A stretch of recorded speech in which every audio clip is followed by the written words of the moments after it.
자녀들아, 주 안에서 너희 부모에게 순종하라. 이것이 옳으니라. 내 아버지와 어머니를 공경하라. 이것은 약속이 있는 첫 계명이니. 아멘. 가난한 농부 내외가 어렵게 농사를 지어서 사랑하는 아들을 서울에 있는 좋은 명문 대학교에 유학을 보냈습니다. 그렇게 힘들고 어렵게 농사를 지으면서도 사랑하는 아들이 지금 서울에서 공부를 하고 있다는 것을 생각하면 그 아버지 어머니는 조금도 힘들지를 않았습니다. 중년이 들어서 힘들고 어려울 때는 소를 팔 때도 있고 논밭대기를 떼어서 팔아야 할 때도 있었지만은 한 번도 불평하지 않고 그 사랑하는 아들의 뒷바라지를 하셨습니다. 이제 그 아들이 졸업을 할 때가 다가왔습니다. 하루는 아내가 남편에게 이렇게 말을 합니다. 여보, 우리 아들이 사강모 쓰고 졸업하는 장면을 보았으면 소원이 없겠어요. 남편이 말을 합니다. 우리 몰골이 말이 아닌데 우리가 아들 졸업식장에 나타나면 우리 아들이 많은 사람들한테 망신을 당해. 그러니까 조금 기다렸다가 우리 아들이 졸업하고 그렇게 집으로 내려오면 그때 보도록 합시다 하고 아내를 달랬습니다.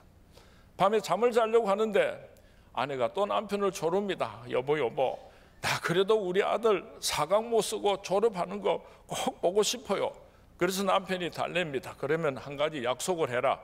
우리가 서울에 가서 그 아들 졸업식장에 가면은 절대로 아들 앞에 나타나지 않고 멀찌감치 숨어서 뒤에서 보고 올 수 있겠나? 그러면 같이 갔다 올 수 있다. 그래서 아내가 약속을 합니다. 절대로 아들 앞에 나타나지 않고 그렇게 뒤에서 숨어서 아들을 보고 오겠다고 약속을 했습니다. 그래서 남루한 농부 옷을 입고 밀짚 모자를 쓰고 집신을 신고 기차를 타고 서울로 올라왔습니다. 그날 아들 졸업식장에서 그 농부 내외는 명물이 되었습니다. 지나가는 사람들이 다 쳐다보고 킥킥거리고 웃습니다. 졸업식이 시작이 되었습니다. 그 사랑하는 아들이 얼마나 보고 싶겠습니까? 목을 빼고 그 아들을 쳐다보고 있는데 졸업식이 끝이 나고 나서 친구들하고 그렇게 사진을 찍으면서 그 아들이 여자친구랑 같이 사진을 찍어요. 그러니까 이 어머니가 얼마나 보고 싶었으면은 막 자기도 모르게 앞으로 나서서 그렇게 자꾸만 다가가다가 그만 아들하고 눈이 마주치고 말았습니다. 그래서 그 아들의 얼굴이 시뻘개졌습니다. 여자친구가 묻습니다. 저 사람들 누구예요? 아는 사람이에요. 그렇게 물으니까 이 아들이 한참 망설이다가 우리 집 머슴이야, 우리 집 식모야 이랬대요. 실제로 우리 한국에서 오래전에 있었던 기사화되었던 사건입니다. 남의 이야기처럼 생각하고 어머머머 세상에 어떻게 그럴 수가 있어. 어쩌면 그것이 바로 우리들의 이야기가 아닙니까? 우리 대한민국의 어르신들은 인류 역사상 가장 고통스러운 험난한 한 시대를 살아오신 분들입니다. 36년 동안 일제 통치하에서 말을 빼앗기고 자유를 빼앗기고 죽지 못해 살았습니다. 8.15 해방이 되었지만은 곧 6.25 사변을 통해서 수많은 사람들이 죽었습니다. 아무런 소망 없는 대한민국을 오늘 온 세상 사람들이 깜짝 놀랄 만한 경제적인 대국으로 만들기 위하여서 우리 한국의 어르신들은 허리띠를 졸라매고 한평생을 숨가쁘게 살아오신 귀하신 어르신들입니다. 오늘 대한민국의 어르신들을 존경하지 아니한다면, 오늘 대한민국의 어르신들을 젊은 사람들이 업수히 여긴다고 한다면 하나님께서 이 민족을 축복하지 아니하실 것입니다. 오늘 혹시 연세가 많으신 어르신들을 보고 냄새가 난다고, 주책스럽다고 이런저런 이유로 무시한다든지 무식한 소리를 한다고 멸시했다고 한다면 오늘 우리 대한민국의 젊은 사람들은 회개해야지 됩니다. 우리 어르신들에게 고맙습니다, 사랑합니다, 수고하셨습니다, 잘 모시겠습니다, 우리 그런 뜻으로 우리 어르신들을 쳐다보면서 한번 박수를 드리도록 하겠습니다. 사랑합니다, 고맙습니다. 오늘 성경 말씀에 보면은 오늘 성경 말씀에 보면은 내 부모를 공경하라 그랬습니다. 왜 우리가 부모를 공경해야 하는가 하면은 이것은 하나님의 명령이기 때문입니다. 해도 되고 안 해도 되는 선택사항이 아니고 하나님께서 우리에게 내 부모를 공경하라고 명령하셨기 때문입니다. 성경 말씀 중에서 가장 귀한 말씀들을 한 곳에 모아놓은 십계명에 보면은 하지 마라, 하지 마라, 계속해서 하지 마라 그렇게 말씀하시고 하라 하고 명령하신 것이 두 가지가 있습니다. 하나님을 사랑하라, 내 부모를 공경하라. 하라고 하나님께서 명령하신 것은 두 가지 명령밖에 없습니다. 종교개혁자 마틴 루터는 부모는 세상에서 하나님의 대리자이라고 표현을 했습니다. 부모를 공경하지 않는 죄는 하나님을 공경하지 않는 복음의 죄를 저지르게 되는 것입니다. 왜 우리가 부모님을 공경하고 잘 섬겨야 하는가 하면은 축복의 비결이 그 속에 있기 때문입니다. 오늘 에베소서 6장 2절 3절 말씀에 내 아버지와 어머니를 공경하라. 이것은 약속이 있는 첫 계명이니 이로써 내가 잘되고 땅에서 장수하리라고 약속하셨습니다. 우리가 부모를 잘 공경하면은 하나님께서 그 사람을 축복할 뿐만 아니라 그 자자손손에게 복을 주시겠다고 약속을 하셨고, 만약에 부모님을 공경하지 아니하면은 하나님께서 그 자식들의 눈을 까마귀에게 빼게 하고 천대에 이르기까지 심판하시겠다고 무섭게 잠언 30장 17절에서 말씀하셨습니다. 오늘 우리는 부모님을 잘 섬기고 하나님의 축복받는 길을 가기를 원하십니까? 부모님을 불효하고 하나님의 무서운 심판과 저주를 받는 그런 길을 가기를 원하십니까? 한번 깊이 생각할 수 있었으면 좋겠습니다. 우리가 어떻게 효도를 해야지 되는가? 자녀들아 너희 부모를 주 안에서 순종하라고 말씀했습니다. 경우에 맞지 않는 말씀을 하실 때도, 때로는 무식한 말씀을 하실 때도 따지지도 말고 묻지도 말고 우리 어르신들이 말씀하시면 예하고 순종할 수 있기를 바랍니다. 특별히 우리 며느리들이요, 얼마나 시어머니한테 잘 따지고 달라드는지 몰라요. 우리 며느리들 한번 손들어 보시기 바랍니다. 며느리들은요, 오늘 하나님 앞에서 약속하시기 바랍니다. 이제는 우리 어머님께서 혹시 잔소리를 하시고 혹시 경우에 맞지 않는 말씀을 하셔도 예, 알았습니다 어머니, 그러면 얼마나 좋습니까? 그거 따지면 뭐해요? 어쩌면 내 부모가 세상 사람들에게 손가락질 받는 그런 분일 수도 있습니다. 어떤 경우는 우리 부모가 정말 엄청난 실수를 한 그런 분일 수도 있습니다. 그럼에도 불구하고 결단코 자식들은 부모를 비방할 수가 없습니다. 왜냐하면 그분께서 나를 낳아주셨고 그분께서 나를 길러주셨기 때문입니다. 하루는 노아가 대낮에 술이 취해서 하체를 드러내어 놓고 잠을 자고 있었습니다. 함이라고 하는 아들이 아버지 방에 들어갔다가 보니까 그 아버지가 대낮에 술이 취해서 홀딱 벗고 누워있는 장면을 보게 되었습니다. 그리고 나와서 동네방네 사람들에게 소문을 냈습니다. 와, 우리 아버지 웃긴다. 대낮에 술 처먹고 홀딱 벗고 누웠다. 그렇게 소문을 냈어요. 셈과 야벳이 그 아버지의 부끄러운 하체를 보지 않으려고 뒷걸음질 쳐서 아버지 방으로 들어와서 그들의 겉옷을 벗어서 아버지의 부끄러운 하체를 가려들었을 때에 아버지의 수치를 드러냈던 함을 하나님께서 저주하시고 그 아버지의 부끄러움을 갈아들였던 셈과 야벳을 축복하신 것을 우리는 잘 알고 있습니다. 어떻게 효도해야지 하는가? 내 아버지와 어머니를 공경하라고 말씀하고 있습니다. 오늘 본문에 보면 두 단어가 강조되고 있는데 그것은 순종과 공경입니다. 만약에 우리가 순종을 하지만은 공경을 하지 않는다면은 그것은 아름다운 효도가, 온전한 효도가 될 수가 없는 것입니다. 어떻게 하는 것이 부모를 공경하는 것입니까? 부모님과 따뜻한 대화를 많이 나누는 것이 부모님을 잘 모시는 것입니다. 우리가 어릴 때 말도 안 되는 그런 소리를 짓거릴 때도 부모님들께서는 오냐 오냐 그래 그래 하고 얼마나 많이 받아주셨습니까? 이제는 우리가 부모님의 그 이야기를 들어줘야 할 때가 된 것입니다.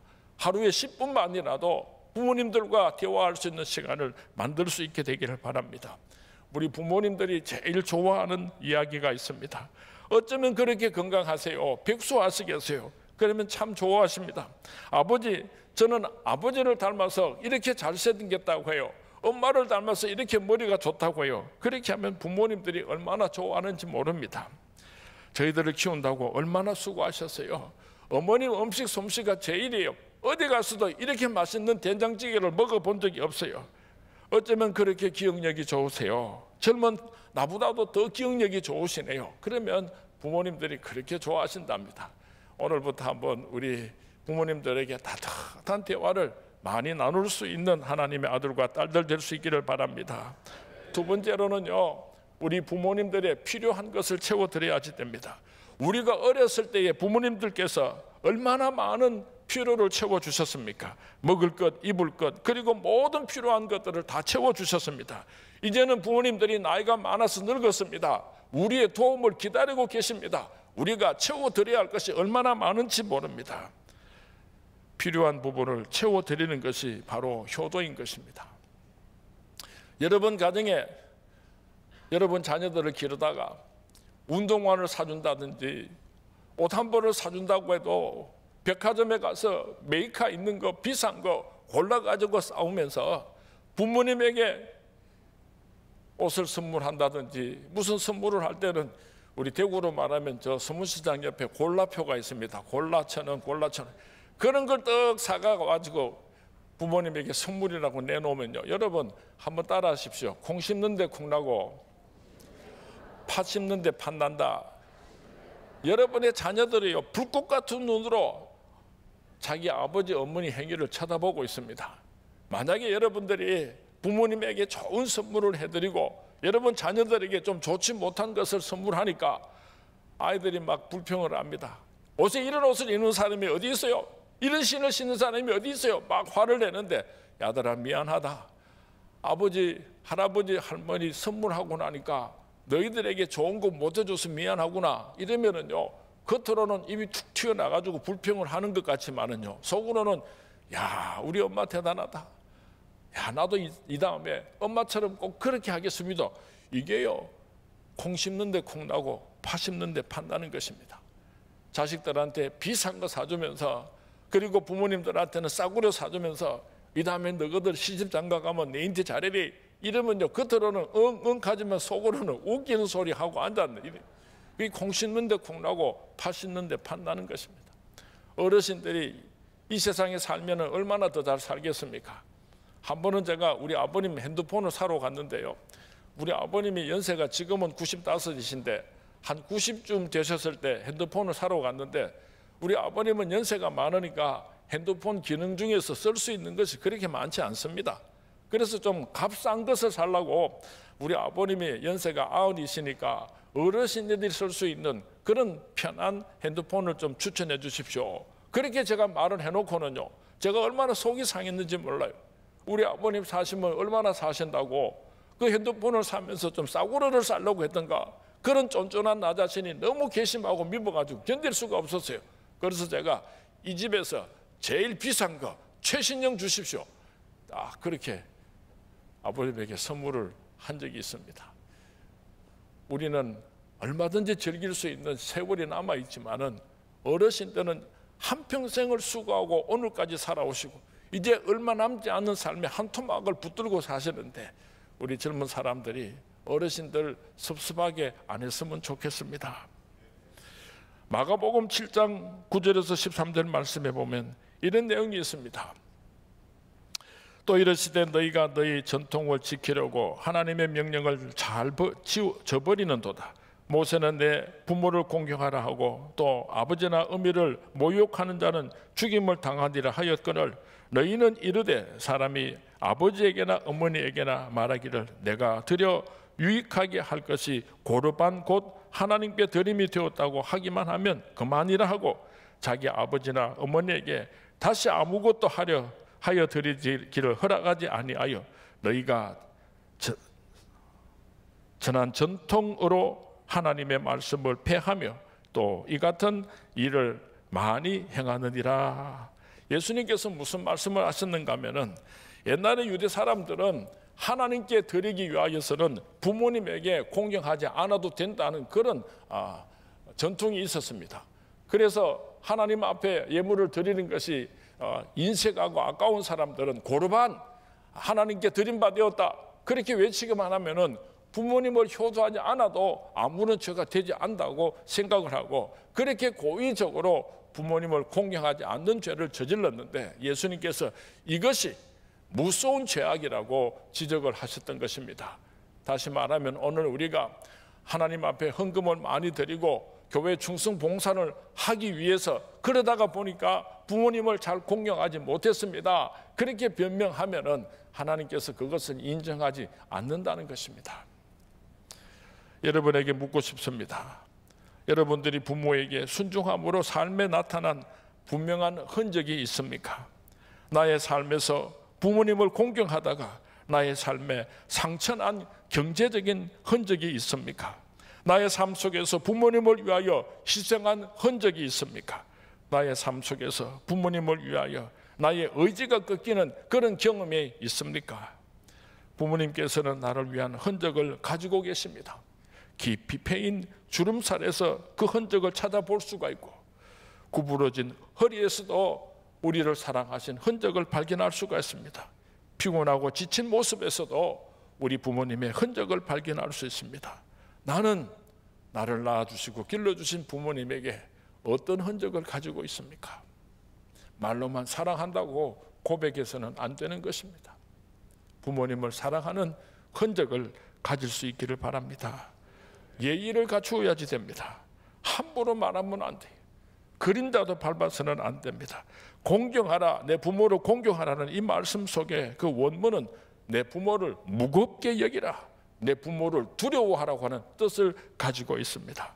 정중하게 죽게 하듯 주님을 모시는 것처럼 그렇게 부모님을 잘 공경할 수 있기를 바랍니다.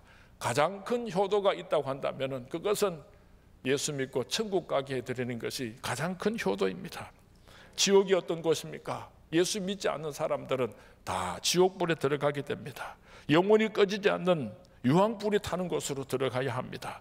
내 사랑하는 부모님께서 예수를 믿지 않고 저 지옥불로 들어갈 수밖에 없는데 다른 모든 효도들도 있지만은 그 부모님이 예수 믿고 천국 갈 수 있도록 그런 귀한 효도로 아름다운 효도를 부모님을 위해서 바칠 수 있게 되기를 주님의 이름으로 부탁을 드립니다.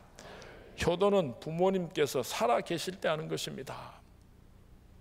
부모님들께서 돌아가시고 나서 땅을 치고 통곡하는 사람들을 종종 보게 됩니다. 살아생전에 효도 많이 하시고 그래서 하나님의 크신 축복의 주인공들이 되는 아름다운 가정들이 될 수 있기를 주님의 이름으로 축원을 드립니다. 부부간의 사랑에 대해서도 말씀을 드리려고 합니다. 제가 오늘 이 자리에 서서 말씀을 증거해 보니까 굉장히 힘든 것이 하나가 있는데요.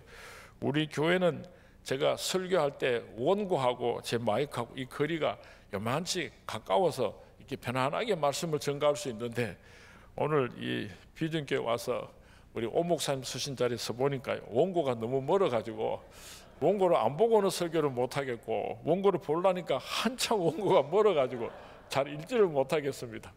첫날이라 둘째 시간부터는 좀 자유로워질 거라 생각합니다. 우리 에베소서 5장 22절과 23절 우리 같이 한번 봉독합니다.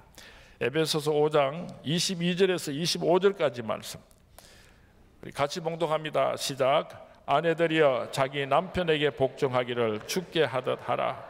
이는 남편이 아내 머리됨이 그리스도께서 교회의 머리됨과 같음이니 그가 바로 몸의 구주시니라. 그러므로 교회가 그리스도에게 하듯 아내들도 범사에 자기 남편에게 복종할지니라. 남편들아 아내 사랑하기를 그리스도께서 교회를 사랑하시고 그 교회를 위하여 자신을 주심같이 하라. 아멘. 부부란 참 설명하기가 어렵습니다. 신비 중에 하나라고 생각을 합니다. 가깝고도 먼 당신입니다. 어떤 한 노총각이 장가가 가고 싶어서 깊은 산속에 사시는 산신령님을 찾아갔답니다. 신령님요 신령님요 이쁜 여자 있으면 하나 주십시오. 장가 가고 싶습니다. 그랬더니 산신령님이 아주 이쁜 여자를 주더랍니다. 데리고 와서 살아보니까요, 이쁜 여자들은 가시가 있습니다. 얼마나 마음고생을 했든지 다시 신령님을 찾아갔습니다. 신령님요, 나는 이쁜 건 더증납니다. 안 이뻐도 되니까 마음씨 착한 여자를 좀 주십시오. 그랬더니요, 신령님께서 아주 마음씨 착한 여자들 주더랍니다. 데리고 와서 살아보니까 같은 값이면 다홍치 말하고 이뻤으면 더 좋겠거든요. 그래서 용기를 내가지고 산신령님을 또 찾아갔답니다. 신령님요, 다시는 안 찾아올 테니까 이쁘고 착한 여자 하나 주십시오. 그랬더니 그 신령님이 연습을 이렇게 쓰다듬으시면서 그런 여자가 있으면 내가 장가 같겠다. 세상에 이쁘고 착한 여자는 없습니다. 공평하신 하나님께서 좀 이쁘면 가시를 달아놓고요, 좀 안 이쁘면은 또 그렇게 또 마음씨도 착하고, 가끔 이런 생각을 합니다. 왜 하필이면 나한테 저런 여자를 그렇게 하나님께서 짝지어 주셨을까? 왜 하필이면 나한테 저런 남자를 내 남편으로 짝지어 주셨을까? 하고 하나님을 좀 원망스러워할 때가 있는데요, 하나님께서 네가 사랑 안 해주면 누가 저 여자 사랑해주고 누가 저 남자 사랑해주겠노? 미안하지만은 네인데 부탁한다. 그렇게 말씀하시는 하나님의 음성을 들었으면 좋겠어요. 제가 몇 주 전에 이 가정에 대해서 설교 말씀을 준비하다가 새벽녘에 하나님께서 내게 이렇게 농담을 하셔서 내가 웃었습니다. 야, 상민아, 이 세상에서 부부들이 그렇게 찢고 뽑고 싸우고 그렇게 힘들게 살아도 내가 한 가지 위로를 줄 테니까 천국 오면은 한 집에서 같이 안 사니까 너무 걱정하지 마라 캐라. 천국까지는 같이 오지만은 천국 가서도 또 저 천국에서도 같이 한 집에 사는 게 아니고 그냥 천국서는 한 집에 안 살아도 되니까 네가 설교할 때 교인들 좀 그래 위로하라. 그래서 제가 웃은 적이 있습니다. 그리스도인들의 생활이 경건해야 한다고 하니까 너무 어렵게 생각할 때가 있습니다. 창세기 5장 22절에서 24절 말씀에 보면은 300년 동안 하나님과 동행하다가 죽지 않고 승천하였던 에녹이 자녀들 낳았다고 기록을 하고 있습니다. 어떻게 해야지 자녀를 낳을 수가 있습니까? 쳐다보고 있으면 자녀를 놓는 게 아니잖아요. 성생활도 하고 기저귀도 갈아주고 오줌똥도 가려주고 씻기고 입히고 그렇게 자녀들을 기른 그 에녹을 가르쳐서 하나님께서는 의인이라고 말씀하셨습니다. 아이를 낳아서 잘 기르고 아름다운 가정을 이끌면은 바로 그것이 그리스도인의 축복받은 가정이 되는 것입니다.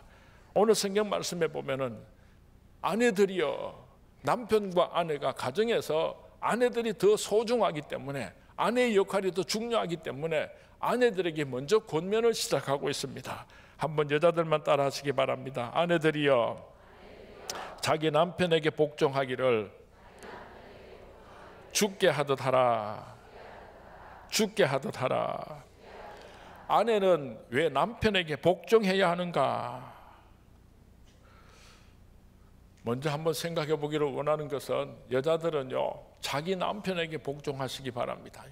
다른 남자 말은 그렇게 잘 듣고 다른 남자에게는 그렇게 애교를 잘 떨면서 자기 남편한테는요, 노상 말 대꾸하고, 그래서 성경 말씀에 자기 남편에게 복종하라고 그렇게 분명하게 못을 박아놓고 있는 것입니다. 왜 복종하라고 말씀하시는가? 그냥 순종하라 그렇게 말씀하셔도 될 텐데 왜 복종이라는 단어를 사용하셨는가? 그것은 남편은 아내의 머리가 되기 때문입니다. 그것은 남편은 가정의 머리가 되기 때문인 것입니다. 가정의 질서를 지키기 위하여서, 자녀들에게 모범을 보여주기 위하여서 아내들아, 남편에게 복종하라고 말씀하고 있습니다. 이것이 하나님의 창조 질서입니다. 이것이 여러분의 가정이 행복해지는 비밀입니다. 오늘 여러분의 가정이 행복하지 못하다면 한번 여자들이 한번 돌아볼 수 있기를 바랍니다. 남편을 업수 여기고, 남편을 공처가를요, 영어로는 핸피크드라 그래요. 핸피크드. 헨은 뭐냐면은 이 장탁에 있는 이 벼슬이 있죠. 헨이 이 장탁인데, 장탁이 벼슬인데 피크드 하면 쪼여가지고 그 이 장탁이 이렇게 벼슬이 아주 위험이 있어야 되는데 그게 암탉이 막 쪼아가지고 막 잘라주고 없어지고 막 이렇게 된 거, 그런 존재를 가르쳐서 핸피크드, 이 공처가는요 마누라가 하도 찢고 볶아가지고 벼슬이 다 그냥 문드러졌어요. 그러니 무슨 권위가 있겠어요? 우리 교회 제 친구 아버님 어머님이요 자꾸 싸우는데 내가 옆에서 가만히 보니까 그 엄마가 자꾸만 틀려서 그거가 아니야. 사실은 그 엄마 말이 맞기는 맞아요. 그런데 아들들이 있는 데나 다른 사람들이 있는 데서 자꾸만 그 아버지가 틀렸다고 이야기하니까 이년아 가만히 있어라, 이년아. 한마디만 좀 그저 다른 사람이 있을 때 예 알았습니다 하고 좀 있으면은 가정이 편하겠는데 지금도 그래. 나이가 70이 넘었는데요. 남편들에게도 성경 말씀은 권면하고 있습니다. 남편들 한번 따라 하시기 바랍니다. 남편들아, 아내 사랑하기를 그리스도께서 교회를 사랑하시고 그 교회를 위하여 자신을 주심같이 하라. 하나님께서는 남편들에게 명령하고 있습니다. 아내를 어떻게 사랑해야 하는가? 그리스도께서 교회를 사랑하심같이 하라. 28절에서는 내 몸같이 아내를 사랑하라고 권면을 하고 있습니다. 남의 아내에게는 그렇게 친절해요. 그런데 자기 아내에게는 얼마나 무뚝뚝하고 무서운지 몰라요. 그래서 자기 아내를 이렇게 사랑하라고 구체적으로 성경 말씀은 우리에게 권면하고 있는 것입니다. 어떻게 사랑하는 것이 아내를 내 몸과 같이 사랑하는 것입니까? 아내가 아프면 나도 아픕니다. 아내가 기쁘면 나도 기쁩니다. 아내가 울면 나도 웁니다. 아내가 행복하면 나도 행복하고 아내가 불행하면 나도 불행한 것입니다. 부부가 연합하여서 한 몸을 이루는 비밀은 육체만 하나가 되는 것이 아니라 그 영혼도 하나가 될 때에 온전한 한 몸을 이루게 되는데 이 책임이 바로 남편에게 있는 것입니다. 우리 오늘 남편들은 아내를 더 깊이 사랑하기로, 회개하는 마음으로 정말 깊이 사랑하기로 그렇게 하나님 앞에 약속했으면 좋겠습니다. 여러분들 사랑하는 아들, 딸들에게 무엇을 유산으로 주려고 생각을 하고 있습니까? 우리의 아름다운 믿음을 후손들에게 물려주는 것 참 소중합니다. 이 세상에 물질을 자녀들에게 물려주는 것보다도 더 소중한 것은 아름다운 여러분의 신앙을 여러분의 자손들에게 물려주는 신앙의 조상들이 될 수 있기를 주님의 이름으로 축원을 드립니다. 그리고 한 가지 꼭 물려줘야지 되는데 그것이 무엇인가 하면은요, 여러분들이 서로 어떻게 사랑하고 섬기는지를 여러분 자녀들에게 보여주어야지 됩니다. 공부를 많이 시켰습니다. 유산을 많이 남겨주었습니다. 그렇지만 여러분들이 남편과 아내가 서로 사랑하고 섬기는 것을 여러분 자녀들에게 보여주지 못했다면 여러분의 자녀들은 이 세상에서 행복하게 살아갈 수가 없습니다. 본 것이 없으니까. 노상 찢고 뽑고 싸고 2년 전년 그렇게 싸우니까요. 제가 딸이 둘이 있는데 둘째 딸 애실이가 지금은 나이가 한 29살쯤 88년생이니까요. 서울에서 직장 생활을 하고 있는데 중학교 3학년 때 교회로 제 방에 찾아왔어요. 아빠 오늘은 내가 아빠한테 하고 싶은 말이 있어서 왔으니까 오늘은 아빠가 내 말을 들어줬으면 좋겠어. 그래 한번 이야기해봐. 그래서 우리 딸이 목사딸로 태어나가지고 힘들고 어려운 이야기들을 쭉 하기 시작을 하는데요. 애실아 그거는 네가 오해하는 거야. 그거는 하고 설명을 하려고 그러면요, 아빠 오늘은 내가 말하는 날이야. 아빠는 들어주는 날이야 이래요.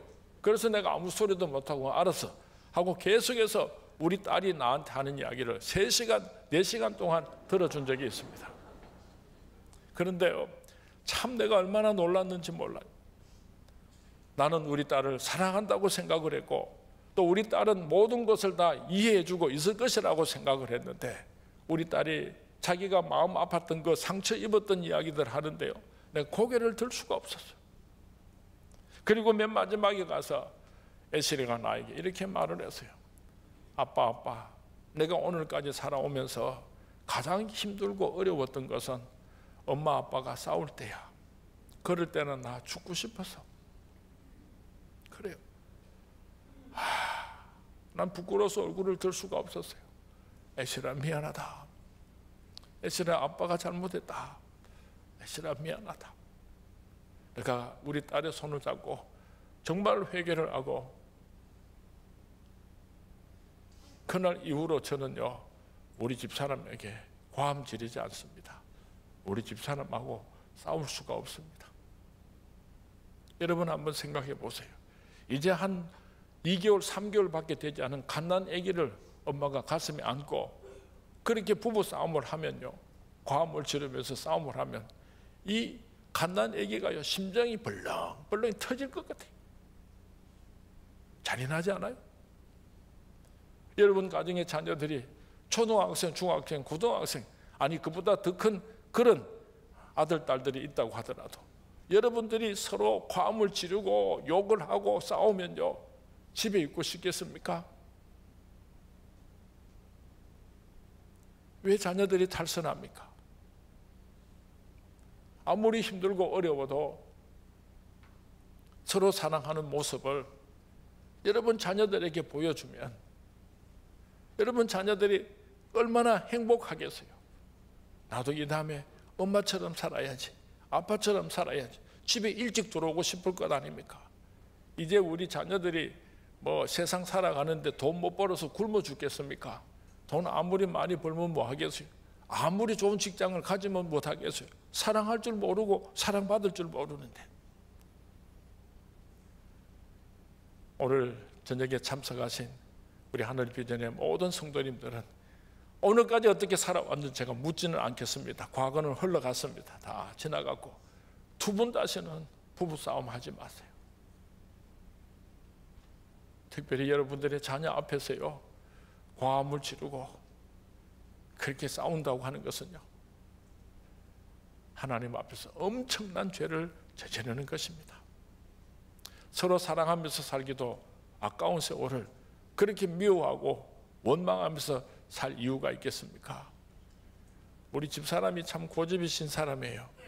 세상이 얼마나 고집이 센가 하면은요, 내가 설교 준비를 하다가 책들을 다 펼쳐놓고 여보 내가 지금 잠시 신방 갔다가 들어오면 다시 설교 준비를 해야 되는데 이 책들 다 덮으면 다시 찾아서 설교 말씀 준비하려면 얼마나 힘들고 어려운지 몰라. 그러니까 내 방에 있는 책들을 만지지 말고 그대로 좀 두십시오. 그렇게 간곡하게 부탁을 하고 한 30분쯤 1시간쯤 신방을 갔다가 돌아오면요 깨끗하게 청소를 다 해놔. 여보 이 와이사스 이거 한 번 더 입어도 되니까 아직 깨끗하니까 빨지 말고 한 번 더 입고 빨았으면 좋겠다고 그렇게 빨지 말라고 그렇게 사정을 해도요 그날 출근했다가 돌아오면요 싹 빨아놨어요. 그래서 그걸 깊숙하게 숨겨놓으면요 귀신같이 찾아가지고 또 빨아버려요. 얼마나 많이 싸웠는지 몰라요. 말을 안 들으니까 고집이 세니까. 그런데 어느 날 하나님께서요 제게 이런 음성을 주셨어요. 야 상민아, 고치려고 하지 말고 그대로 사랑해라 이러시다. 한번 따라 하십시오. 그대로 사랑해라. 그대로 사랑해라. 하나님께서 내 아내를 그렇게 창조하셨어요. 여러분 가재가 옆으로 삐딱하게 가는데 막 먹을 것을 주고 칭찬하면서 똑바로 가라 똑바로 가라 이러면 가재가 똑바로 갑니까? 그럼 삐딱하게 가도록 하나님께서 그렇게 만들었어요. 하나님께서 내 아내를 그렇게 창조하셨는데 싸워도 보고 설득도 해보고 빌어도 보고 별짓을 다 해도 안 되는데 뭐 하려고 그렇게 고치려고 하느냐 이 말이에요. 하나님께서 그렇게 창조하셨는데 인정할 수 있게 되기를 바랍니다. 그래서 하나님의 음성을 듣고 하나님 이제는 내 아내를 고치려고 하지 않고 그대로 사랑하겠습니다. 그렇게 하나님 앞에 약속을 하고 나니까요 그 다음부터는 싸울 일이 없잖아요. 여보 이 책들 덮지 마세요. 내가 설교 준비하는데 덮지 말고 그대로 좀 놔두세요. 그렇게 부탁을 했는데 나갔다고 오니까 싹 청소해서요. 그러면 하나님 감사합니다. 새 마음으로 설교 준비하게 해주셔서 감사합니다. 뭐 별로 뭐 그렇게 뭐 손해보는 거 없는 것 같아요. 여보 와이사스 그거 빨지 말라고 사정했는데 나갔다 오니까 또 딱 빨아놨어요. 할렐루야. 오늘도 새 와이사스를 입게 해주시니 감사합니다. 이러니까요 싸울 일이 없잖아요. 그런데 나 여자들을 이해할 수가 없어요. 세상에 이제는요 와이셔츠를 빨지도 안 하고요, 이제는요 책들을 펴놔도요 덮지도 않아요. 나 여자들을 알다가도 모르겠어요. 고치려고 하면요 미치고 환장합니다. 그대로 사랑하면요 살아볼 만해요. 괜찮아요. 오늘 남편과 아내가 싸운 이유가 무엇인지를 한번 가만히 생각해 보면 뜯어 고치려고 하는 게, 우리 교회 부목사님이 제게 이런 이야기 해줬어요. 결혼하고 나서 한 10년 동안 싸웠대요. 왜 싸웠는가 하면은 치약을 짜는데 사모님은 밑에서부터 짜고 우리 부목사님은 가운데서 짜는 거야. 그래, 왜 치약을 밑에부터 안 짜고 가운데 짜느냐고. 치약을 아무 따나 짜면 되지 무슨 방법이 있느냐고. 10년을 싸웠는데요, 어느 날 보니까 우리 부목사님은 밑에서부터 짜고 있고 사모님은 가운데를 짜더랍니다. 그거 누가 틀리고 누가 맞는 거 아니잖아. 서로 다른 거니까. 우리가 서로 다른 것을 존중하고 싸우지 말고 그대로 사랑하는 아름다운 가정들이 될 수 있기를 주님의 이름으로 축원을 드립니다. 주님의 이름으로 축원을 드립니다. 자녀 교육에 대해서 잠시 말씀을 드리려고 합니다. 하나님께서 우리 가정에 사랑하는 아들, 딸들을 선물로 주셨습니다. 참 잘 키우고 싶잖아요. 어떻게 키웠으면 좋겠습니까? 예수님께서 제자들을 키우신 모습을 보면 우리가 자녀들을 어떻게 길러야 하는가 귀한 교훈을 얻게 됩니다. 요한복음 13장 13절에서 15절 말씀, 너희가 나를 선생이라 또는 주라 하니 너희 말이 옳도다. 내가 그러하다. 내가 주와 또는 선생이 되어 너희 발을 씻었으니 너희도 서로 발을 씻겨주는 것이 옳으니라. 내가 너희에게 행한 것 같이 너희도 행하게 하려 하여 본을 보였노라. 예수님께서는 사랑하는 제자들을 어떻게 훈련하고 가르치셨는가 하면은 제자들의 발을 씻겨주는 모범을 보여주셨습니다. 내가 너희들에게 이렇게 행한 것은 너희들도 이렇게 행하게 하려 하여 내가 모범을 보였다고 예수님께서 말씀하셨습니다. 한번 생각해 보시기 바랍니다. 예수님께서 제자들의 발을 씻겨주는 모습을 한번 상상해 보시기 바랍니다. 이해할 수가 있겠습니까? 하나님의 아들 거룩하신 예수님께서 그 더럽고 더러운 제자들의 발을 씻겨주신다는 것, 이것은 상상할 수 없는 일입니다. 내가 부모가 되고 내가 어른이 되었지만은 그 사랑하는 아들, 딸들의 발을 씻겨줄 수 있는 그런 겸손함이 우리에게 필요한 것입니다. 그런 모범이 우리에게 필요한 것입니다. 여러분, 우리가 상대방의 발을 씻겨주려고 하면은 어떻게 해야지 발을 씻겨줄 수가 있습니까? 무릎을 꿇어야 발을 씻겨줄 수가 있는 것입니다.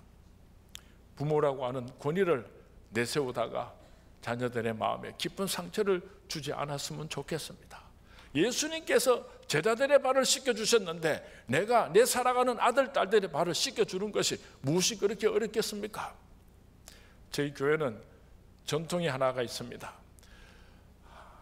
안수 집사님, 권사님, 장로님 피택을 받으면 6개월 동안 우리가 피택자 훈련을 시키는데, 피택 받은 사람들이 피택 훈련을 시작하는 첫 시간에 제가 그분들의 발을 씻겨드립니다.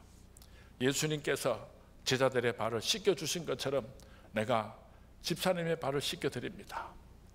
예수님의 마음으로 우리 교회에 힘들고 어려운 성도님들의 발을 씻겨주는 그런 장로님, 그런 권사님, 그런 집사님 되어주시기 바랍니다. 그렇게 기도하면서 발을 일일이 다 씻겨주고 있습니다. 여러분 가정의 자녀들의 발을 씻겨준다는 것은 많은 의미를 가지고 있습니다. 잘 섬기는 의미가 있습니다. 잘 기르겠다고 하는 약속의 의미를 담고 있습니다.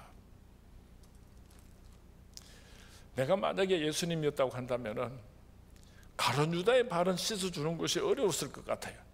야, 이놈의 새끼야, 내가 너를 얼마나 믿었으면 그렇게 재정을 책임질 수 있는 회계로서 그렇게 일을 맡겼는데 은30에 나를 팔아, 이 더러운 놈의 새끼야 하고 나는 가룟 유다는 안 시켜주고 쓱 지나갔을 것 같아요.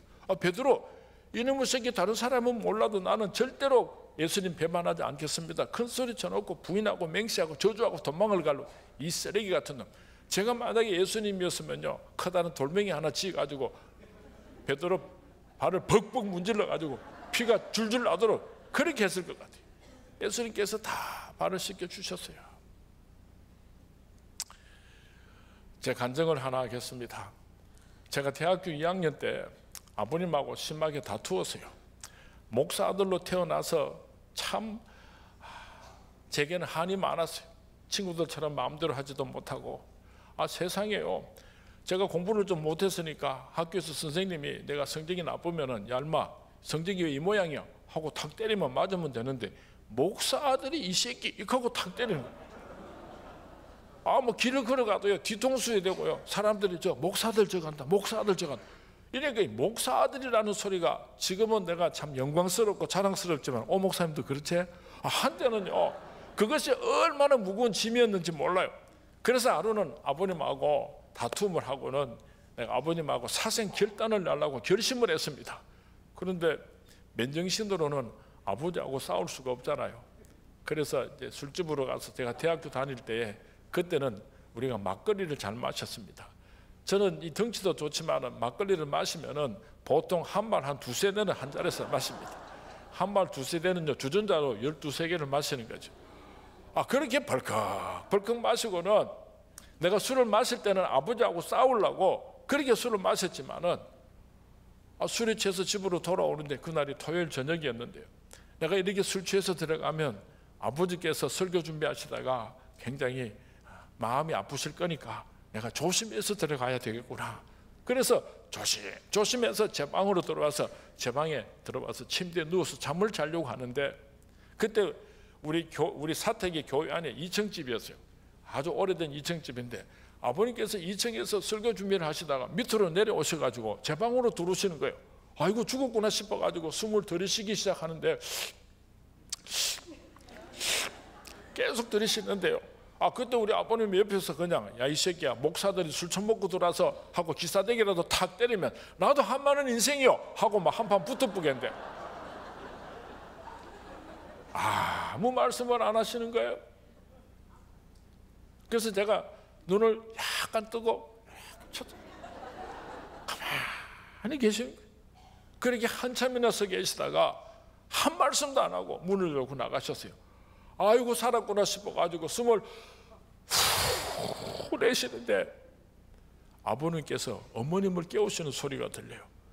여보 장민이 저놈 속 대기 썰일 텐데 좀 따뜻하게 국을 좀 끓여서 속을 풀어서 재워줘요. 그렇게 우리 어머님을 깨우는 소리가 들리는 거예요. 제가 그 소리를 들으면서 황수 같은 울음이 터졌어요. 하나님 이런 놈도 사람입니까? 하나님 이런 놈도 사람입니까? 통곡을 하면서 울다가 나도 모르게 내 입에서요 이런 놈도 하나님께서 쓰시기 원하시면 아버님께서 걸어가신 목회자의 길을 저도 따라가겠습니다. 저는요 술에 만취가 되어가지고 목회자가 될 소원의 기도를 했던 사람, 지금도 그날을 생각해 봅니다. 만약에 우리 아버님께서 너 같은 아들 둔 적 없다 하고 나를 포기하셨다면 내가 어떻게 되었겠는가. 또 용서해 주시고 또 기다려 주시고 또 용서해 주시는 그 아버님의 사랑이 있어서 나는 목사가 됐습니다. 우리 아버님께서 47년 동안 목회하시던 대구 서문교회 후임 목사로 와서 제가 지금 22년째 목회를 하고 있습니다. 사랑하는 성도님 여러분, 여러분 가정의 아들, 딸들이 참 힘들고 어려울 수가 있습니다. 포기하지 마시기 바랍니다. 기도하시기 바랍니다. 많은 눈물 흘리시기 바랍니다. 여러분들의 자녀가 받을 그 축복은 여러분들의 눈물의 양과 비례한다는 것을 기억할 수 있기를 바랍니다. 자꾸 우시기 바랍니다. 어떻게 울면서 기도해야 하는가 하면은 골방에 들어가서 여러분들의 자녀가 보지 않는 데서 그렇게 기도하는 것도 좋지만은 여러분의 사랑하는 아들, 딸들의 방에 찾아가서 잠자고 있는 그 사랑하는 아들, 딸의 손을 꼭 붙잡고 눈물을 흘리면서 통곡하면서 축복하는 기도를 드릴 때에 하나님께서 그 기도를 들으실 뿐만 아니라 그 기도를 들으면서 여러분들의 자녀들이 자라나게 될 때 결단코 하나님을 떠나지 않을 것입니다. 결단코 여러분의 가정을 떠나지 않을 것입니다. 나 집에 돌아갑니다. 어머님 기도 못 잊자. 우리가 오늘 기도의 눈물을 뿌릴 때에 사랑하는 아들, 딸들이 위험한 길로, 탈선의 길로 나갔다가 돌아오는 놀라운 기적이 일어나게 될 것입니다. 아이고, 목사님 말씀 듣고 보니까 부모님을 잘 공경하고 남편과 아내가 서로 사랑하고 자녀들을 잘 기르면 축복받은 가정이 되겠는데 우리 가정은 안 됩니다. 다른 가정은 모르지만은 우리 가정은 안 됩니다. 우리 남편을 보니까 절대로, 우리 아내를 보니까 절대로 우리 가정은 안 됩니다. 그렇게 생각하는 사람이 한 사람도 없었으면 좋겠어요. 여러분 한 사람이 하나님의 미랄이 되어서 땅에 떨어져 썩어 죽어서 여러분 가정이 이 세상에서 가장 아름다운 축복받은 믿음의 가정이 될 수 있기를 주님의 이름으로 축원을 드립니다. 한 가지 이야기만 하고 말씀을 정리하겠습니다.